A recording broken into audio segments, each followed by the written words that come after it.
Estados Unidos, eles contaram de uma pessoa que eles conheceram e que morava nos Estados Unidos há tipo 15 anos.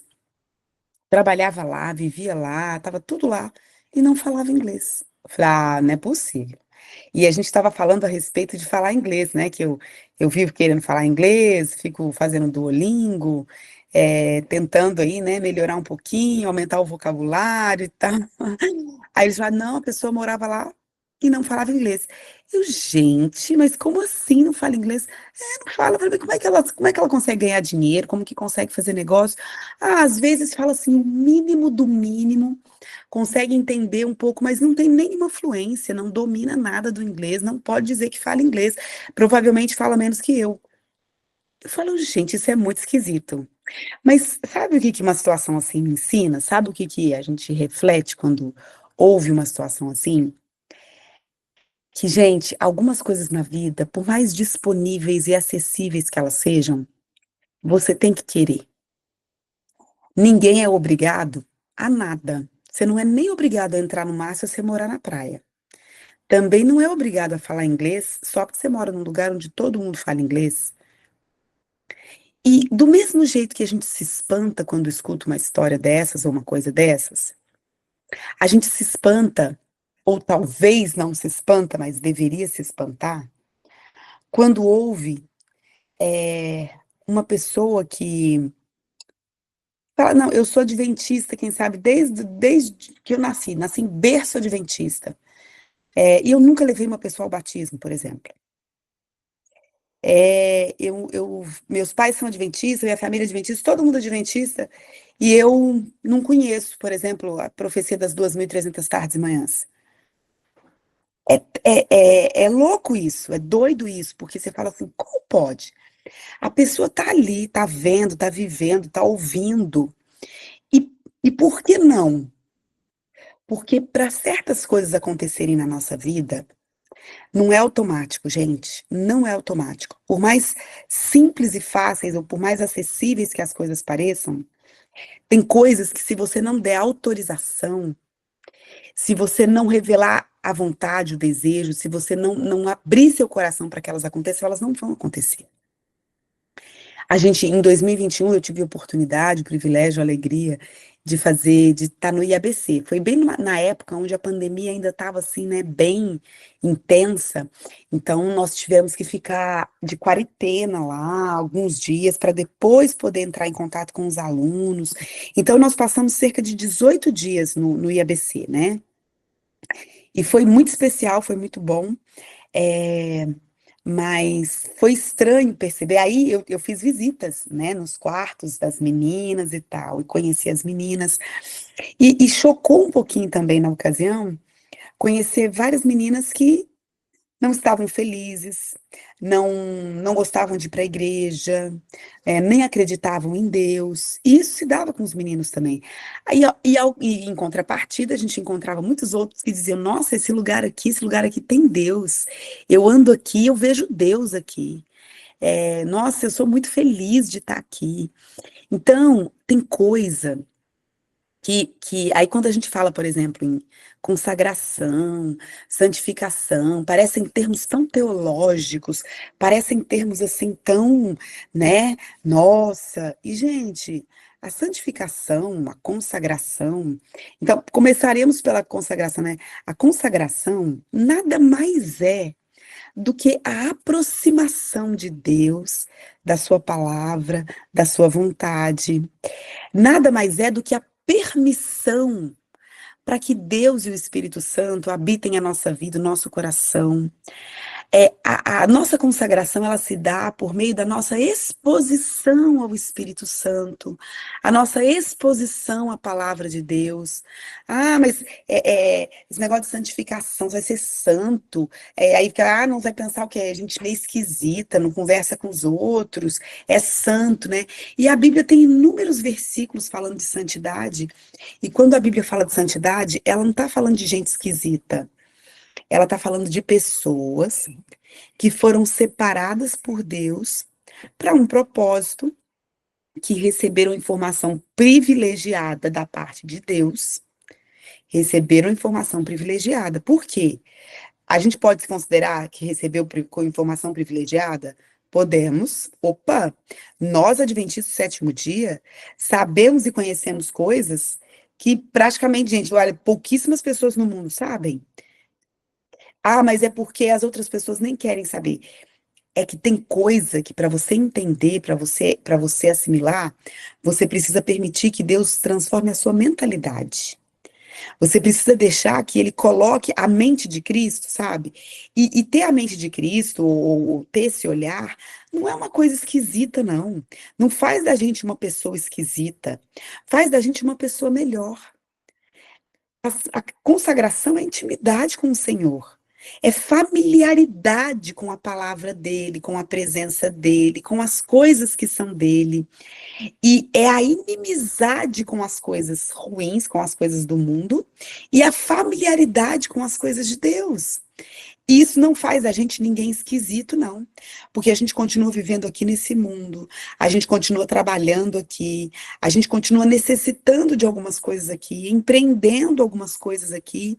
Só que a nossa mentalidade, o nosso jeito de ver a vida, de enxergar as coisas, o nosso jeito de olhar para a gente mesmo e para os outros, não é uma mentalidade mundana. E esse mundana também não é sobre só pensando em coisas que são do mal. Não, é uma mentalidade que não é simplesmente humana. É uma mentalidade que passa pela compreensão de Jesus, de como é a vida. E, gente, sabe, se tem uma coisa, tem um livro que nos chama para a realidade, que nos dá um olhar do que é a realidade, é a Bíblia. Porque a Bíblia não é um livro que enche a gente de ilusão, que tira a gente da realidade. Por exemplo, foi constatado entre pessoas, por exemplo, que gostavam muito de Harry Potter, consumiam os livros de Harry Potter, assistiam a série de Harry Potter. Essas pessoas começaram a ter um problema de sair da realidade, de viver num universo paralelo, numa realidade paralela. O livro e a forma como o livro foi construído permitiu que as pessoas tivessem uma visão e uma mentalidade completamente diversa do que é a realidade. É como se essas pessoas começassem a criar uma realidade para elas e aí elas estão aqui nesse mundo, estão aqui nessa realidade, porém na cabeça delas, no olhar delas, a realidade funciona de outro jeito. A Bíblia faz exatamente o contrário com a gente. Sabe o que a Bíblia faz? Ela põe a gente na nossa realidade. Ela dá a perspectiva correta de quem a gente é, quem é Deus, como está o mundo, o que está acontecendo com o mundo. Ela permite que a gente enxergue as coisas pela realidade. Por exemplo, vou dar mais um exemplo prático para vocês. Se você pegar uma pessoa, eu não sei se você já teve essa oportunidade, talvez sim, talvez não, mas se você conversar com uma pessoa que está em pecado, e eu vou pegar uma situação bem simples. Por exemplo, uma pessoa que está em adultério. Não sei se você já conversou com alguém que estava em adultério, se essa pessoa abriu alguma coisa para você. Eu já tive essa oportunidade de conversar com uma pessoa, de acompanhar uma pessoa que estava em adultério. Gente, sério, é impressionante, mas a pessoa parece que está fora da realidade. Ela não enxerga as coisas como as coisas realmente são. Na cabeça dessa pessoa, as coisas estão tão distorcidas, a realidade tá tão. Porque ela começa a ter pensamentos, ela começa a ter uma base de dados para tomar decisão que você fala, não, você tá ficando louca? Você não tá no seu juízo normal. Mas a pessoa jura que aquilo que ela tá vendo, aquilo que ela tá sentindo, e a base de dados que ela tem para tomar decisão é a realidade. Só que não é. Sabe quando a Bíblia fala que o pecado cega a pessoa? E é triste e é lamentável quando você começa a ver que a pessoa, que a princípio queria esconder aquela situação, agora ela não está mais tentando esconder. Ela nem percebe que ela está dando a maior bandeira do mundo. Que ela está agindo, pensando que está todo mundo achando natural, só que está todo mundo vendo que a coisa está feia, que a coisa está escancarada, que está uma vergonha o que a pessoa está fazendo. Mas ela não está vendo desse jeito. Até que quando ela é descoberta, aí a ficha cai, parece que cai a venda do olho, aí vem a vergonha, aí vem o desespero, aí vem o medo, aí vem a dor, mas tudo continuou igual, só que ela não via. ela não enxergava, ela não percebia. E essa é a obra que Satanás faz na nossa vida, quando ele começa a colocar em nós uma mentalidade diferente da palavra, tirando a gente da realidade, fazendo a gente enxergar as coisas de forma distorcida, quando na verdade a Bíblia, ela vai trazer a gente para a realidade. João capítulo 17, Jesus orou, né? João capítulo 17 é a oração sacerdotal de Jesus. É a oração que Jesus fez em favor dos discípulos, quando ele sabia que ele estava indo embora dessa terra, ele não ia ficar mais por aqui. Ele sabia que a despedida, né, que quando os discípulos tivessem que despedir dele, seria uma coisa muito difícil, seria algo assim sofrido para eles. Ele tinha que dizer para eles: olha, eu vou embora, e para onde eu vou, vocês não vão poder ir. Então, desde João capítulo 13 até o final ali do livro de João, é Jesus despedindo dos seus discípulos. É ele avisando para eles o que ia acontecer com ele, né? Que ele ia ser morto, que ele ressuscitaria no terceiro dia. Mas é Jesus preparando o coração dos discípulos para essa separação, que ele sabia não seria fácil, né?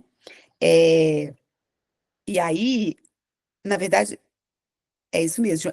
Em João 14, ele tem aquela fala, né? Não se turbe o vosso coração. Creiam em Deus, creiam também em mim. Na casa de meu pai há muitas moradas. Se não fosse verdade, eu não diria para vocês. Eu vou preparar lugar. Essa fala, ela se dá num contexto de despedida mesmo, né? Quando Jesus está se despedindo dos seus discípulos. E aí ele fala para eles: mas olha, vocês não vão ficar sozinhas. Eu vou deixar para vocês um consolador. E qual é o papel desse consolador? O que, que ele vem fazer aqui nessa terra? O consolador, antes da gente chegar em João 17, vamos voltar lá em João capítulo 14, tá? Onde ele fala: eu sou o caminho, a verdade, a vida. Vocês querem ir para onde eu vou? É só me seguir, fazer o que eu falo para vocês. É tipo assim: cola em mim que é sucesso. Jesus pode dizer essa frase: cola em mim que é sucesso. Cola em mim, que vocês vão saber o que vocês precisam saber, vocês vão compreender o que vocês precisam compreender, e vocês vão aprender a tomar boas decisões nessa vida. É isso, cola em mim. Eu vou transferir para vocês a minha mentalidade, né? E aí, o que Jesus fala para eles é que o Espírito Santo vai guiá-los a toda a verdade, vai ajudá-los a se lembrarem das coisas que Jesus falou para eles, né? Vai trazer convicção para eles daquilo que é a realidade que eles precisam entender. E aí, lá em João capítulo 17, a oração de Jesus fala: santifica-os na verdade. A tua palavra é a verdade. E ele ora: pai, eu não te peço que os tire do mundo, mas que os livre do mal. E, gente, sabe qual é a pior coisa que pode acontecer na nossa vida? É a gente deixar que o inimigo molde a nossa mentalidade, de modo que a gente comece a pensar com base de dados que ele fornece, base de dados que não são confiáveis. Tá? Porque a base de dados que Deus dá para a gente é a Bíblia, é a palavra. Essa é uma base de dados confiável. É nela que a gente tem que se firmar. É nessa palavra que a gente tem que confiar. É a partir dela que a gente tem que tomar decisões. Então, a nossa referência tem que ser a Bíblia. Quando a gente encontra coisas que estão contrárias ao que é a Bíblia, se essa base de dados está na sua cabeça, se você foi. E isso aqui, gente, não transfere para nossa cabeça num dia. Por isso que a santificação é obra de uma vida. Por quê? Porque a nossa mentalidade ela vai sendo moldada, ela vai sendo ajustada. E Jesus ele vai andando com a gente, o Espírito Santo vai trabalhando no nosso coração, e ele vai deixando a gente pessoas mais maduras, mais conscientes, mais consistentes na prática do bem. Por quê? Porque você não faz o bem para ir para o céu, simplesmente. Você faz o bem por amor a Deus, mas você faz o bem também porque você reconhece que aquele é o melhor caminho para você. Você entende e reconhece que a melhor opção de vida, o melhor jeito de viver é aquele. Que diante de tudo que você viu, aprendeu, conheceu, reconheceu, O melhor caminho é o que Deus indica. Ele seria o melhor mentor. Se existe um bom coach nesse mundo, é Deus, né? O que ele fala, o que ele orienta, o que ele ensina, o que ele exorta, o que ele diz. É isso, é nisso que a gente pode confiar, é nisso que a gente pode se firmar. E aí, qual que é a dificuldade da nossa vida? A dificuldade da nossa vida é que a nossa natureza, ela é pecaminosa, sim. E que algumas vezes ela vai militar contra o espírito. Algumas vezes você vai pensar uma coisa e vai sentir outra. Como? Vou dar mais um exemplo para vocês. É, outro dia, conversando com uma moça, né? Ela falou assim para mim: eu tô muito triste comigo. Por quê? Falou assim: porque eu tenho uma amiga, eu gosto muito dessa minha amiga. Ela é minha melhor amiga e eu tô com inveja dela. Aí eu falei, mas ela falou assim: só que eu não concordo com essa inveja. Eu não gosto de sentir isso. Eu não quero sentir isso. Mas eu tô com inveja porque ela vai casar. E aí ela tá preparando todas as coisas para o casamento. E pasmem, pasmem, essa pessoa em questão já era casada. Você poderia pensar, nossa, ela era solteira, não apareceu ninguém na vida dela. Eu falei, mas, uai, não entendi. Ela falou, não é, é porque eu me sentia em vantagem em relação a ela por eu ser casada e ela não. E eu só tô entendendo isso agora. Eu gostava disso. Tipo assim, para mim era uma vantagem que eu tinha sobre ela. Agora parece que a gente vai ficar igual. E eu gostava de ter vantagem sobre ela. Ela falou, só que eu não acho isso certo. Eu não acho certo o que eu tô sentindo. Eu não quero sentir o que eu tô sentindo. Agora, você percebe o que que acontece? A natureza da pessoa tá inclinada pro mal, vamos dizer assim. A inveja não é de Deus, mas a cabeça da pessoa, a mentalidade da pessoa é outra. Aí, sabe quem vai decidir o que que vai prevalecer aqui? É a própria pessoa. Quando ela diz ao Espírito Santo de Deus, Pai, Jesus Cristo, Espírito Santo, me ajuda. Me ajuda a ajustar o que eu penso com o que eu sinto. Eu penso isso, mas estou sentindo isso e eu não gosto de sentir isso. Eu não quero sentir isso. Eu não concordo com esse sentimento. Por quê? Porque eu sei que ele não é compatível com a sua vontade. Isso não é fruto do Espírito Santo, isso é obra da minha carne. Então me ajuda. E sabe como que a gente consegue enfraquecer a carne e fortalecer o espírito?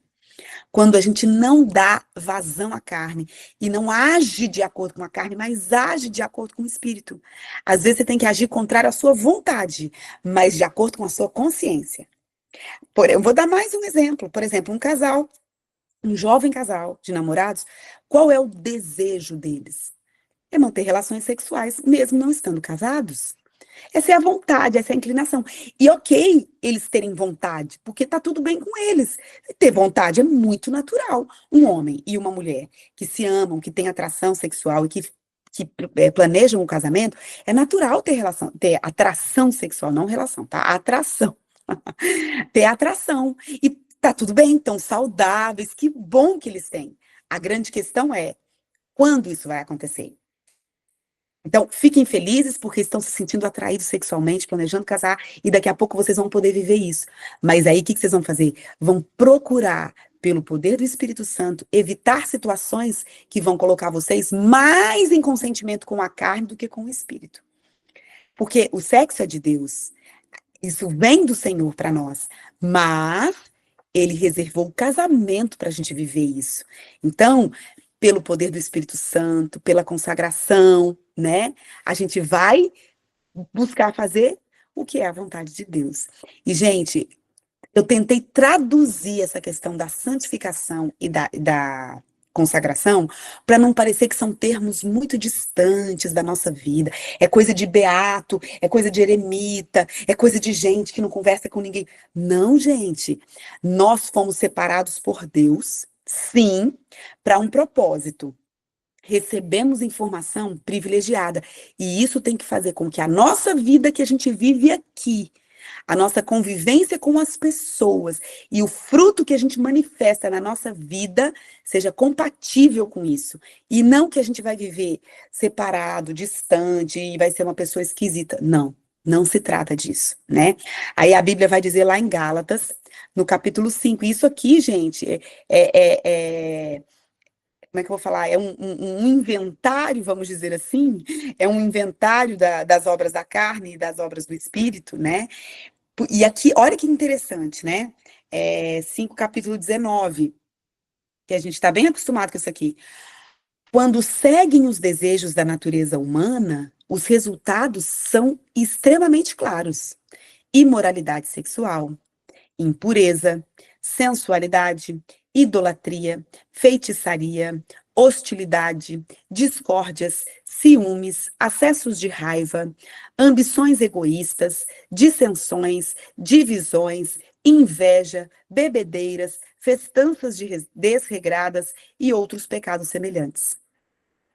A pessoa que vive assim, a mentalidade dela tá assim, ó, eu faço o que eu penso, eu faço o que eu sinto, eu bebo para curtir, eu quero me divertir um pouco. Só que a pessoa, ela tá, na verdade, a base de dados dela de tomar decisão tá bem equivocada, tá bem distorcida.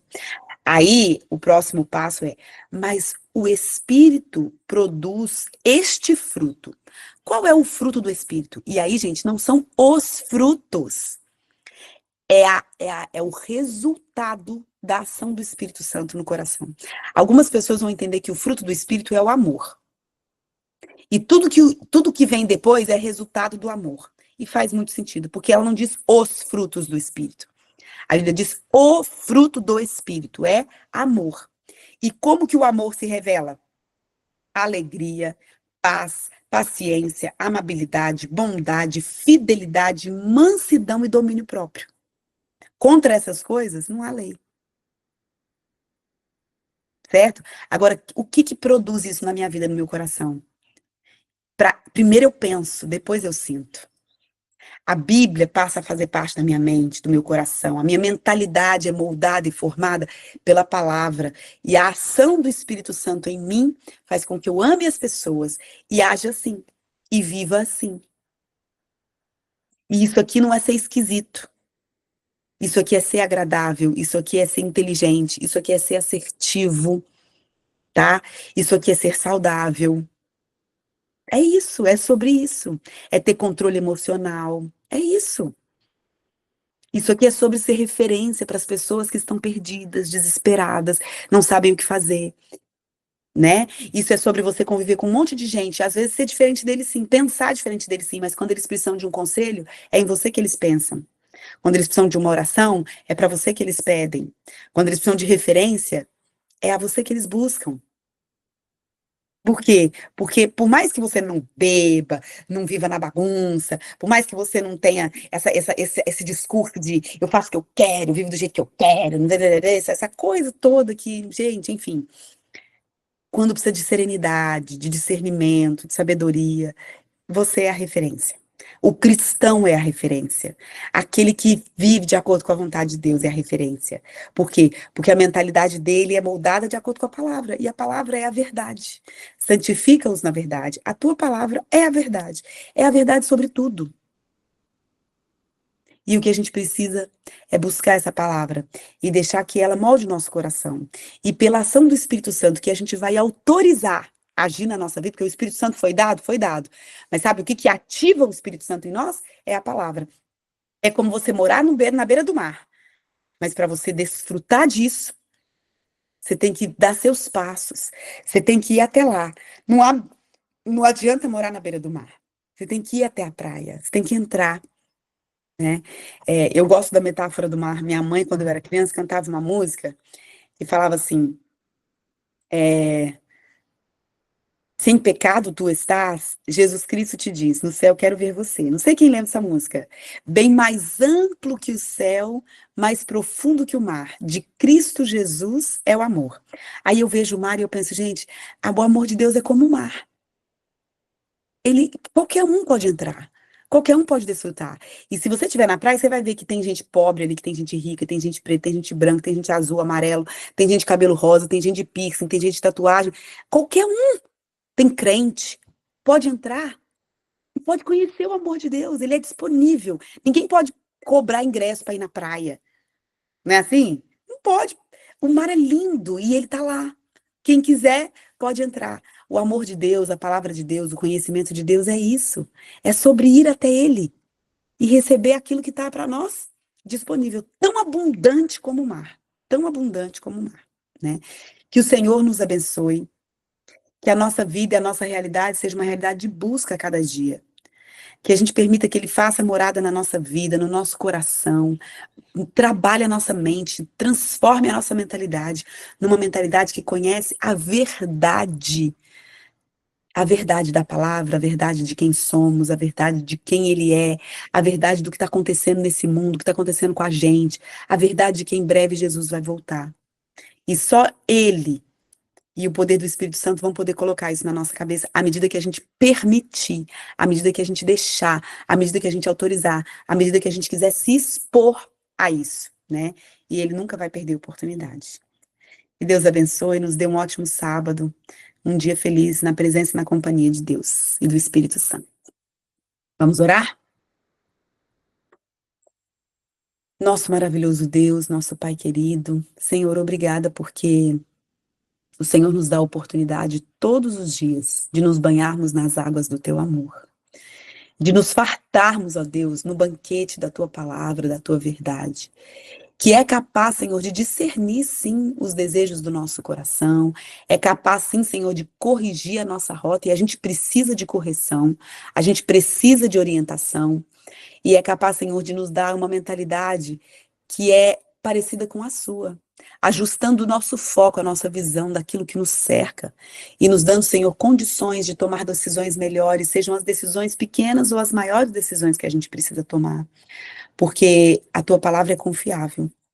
Nós sabemos que podemos ser guiados e dirigidos pelo Senhor. Tudo que precisamos, Pai, é receber o poder do Espírito Santo.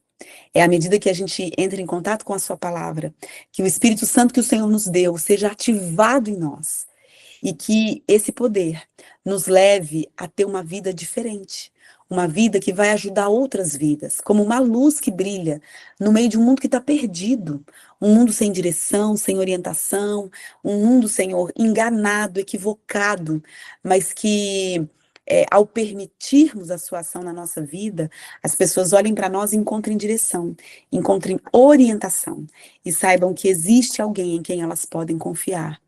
E saibam que existe, Senhor, um caminho certo onde a gente pode trilhar. E que essa seja uma realidade para todos nós que estamos aqui. E para outras pessoas que o Senhor nos dará o privilégio de influenciar. Dá-nos um sábado feliz, na sua companhia e na sua presença. Em nome de Jesus. Amém, Senhor.